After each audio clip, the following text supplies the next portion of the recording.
Hola, hoy estamos en una nueva edición del programa Salud y Educación y hoy tengo el placer de tener como invitado al doctor Damián Silva. ¿Qué tal, Damián? Bienvenido a mi programa. Bueno, muchas gracias por la invitación. No, el placer es mío de contar con tu presencia. El doctor Damián Silva es médico especialista en neumonología y también en las enfermedades respiratorias durante el sueño. El tema que hemos elegido hoy con Damián es el ronquido y otras afecciones relacionadas al mismo, porque es un tema bastante frecuente y consideramos que es importante informar a la población sobre los puntos más importantes de este tema, ¿no es cierto? Vamos a comenzar definiendo lo que es el ronquido. Bueno, el ronquido no es otra cosa que el sonido que se genera cuando el aire pasa a través de un sector de la vía aérea que vibra, porque durante el sueño esas estructuras se relajan, básicamente los músculos que están por detrás de la misma lengua que en posición horizontal, el paciente boca arriba, empieza a generarse una relajación y un colapso parcial, y con el paso del aire a través del flujo generado por el diafragma, ¿no?, que hace una presión negativa para generar un ingreso de una columna de aire, vibra en ese sector que está constituido por el paladar, la parte posterior de la lengua y los músculos que rodean. Ahí se genera un espacio crítico que es donde se produce el ronquido y donde también van a aparecer otros fenómenos importantes durante el sueño que seguramente vamos a desarrollar durante la charla. Sí, a mí me gustaría preguntarte, bueno, además de definir lo que es el ronquido, todo el mundo generalmente sabe lo que es el ronquido, lo molesto que suele ser el ronquido para algunas personas, fundamentalmente para quienes duermen al lado de una persona roncadora. Sí. Me gustaría dejar el mensaje y desarrollar un poquito las implicancias del ronquido, ¿no? O sea, ¿qué le puede pasar a una persona que ronca?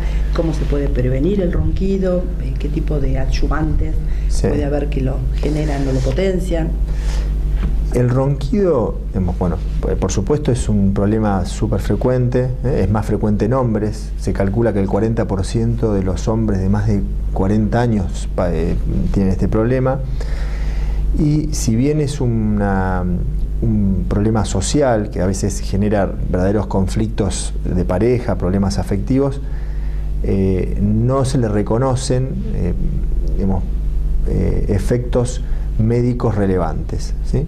Hay quienes intentaron estudiar la relación entre el ronquido y el mayor riesgo de enfermedad carotidia por el efecto de la vibración, claro, ¿sí? Pero es muy difícil de demostrar eso, por la frecuencia del ronquido y porque aislar todos los demás factores de riesgo relacionados con ese problema es muy difícil. Entonces, en principio, uno no lo reconoce como un problema médico en sí mismo, más allá de lo social y pero resulta el síntoma más frecuente y que muchas veces es el motivo de consulta para otras enfermedades durante el sueño, básicamente los trastornos respiratorios relacionados como las apneas durante el sueño, que sí tienen mucha implicancia.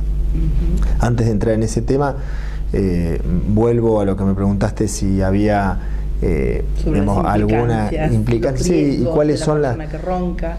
Por eso, riesgos más allá de este dato de la carótida, o sea, es el riesgo social. El riesgo social. Si el ronquido es simple, es decir, es solamente ronquido y no tiene apneas, uno podría, entre comillas, quedarse tranquilo de que no tiene más riesgo cardiovascular, que su sueño está respetado, que no tiene otras implicancias. Lo que sí es importante definir que el ronquido es el resultado de factores que pueden ser modificados, y de factores que tienen que ver con la constitución, con la estructura, las características innatas de cada uno. De cada persona, claro. Hay personas que tienen una forma de cara especial, ¿sí? Tienen la pera chiquitita o tirada para atrás, claro. Y entonces el espacio que tiene la lengua en la cavidad oral es menor y tienen mayor chance de tener ronquido. El largo del paladar, la posición al dormir también. La posición al dormir, eso influye muchísimo. Los hábitos de la persona, los tóxicos. Exactamente, digamos, esos serían factores no modificables para agruparlos, ¿no? Cuestiones congénitas.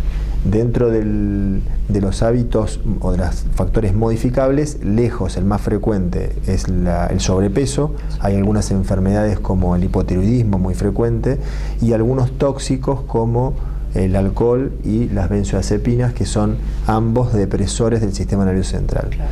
Todos ellos favorecen la aparición de ronquido. Bien, bueno, está muy claro. Me gustaría que vayamos a una pausa y dejamos pendiente para el próximo bloque el desarrollo de las apneas. ¿Te parece bien también? Muy bien, cómo no. Bueno, muy bien. En un ratito nos vemos. Muchas gracias.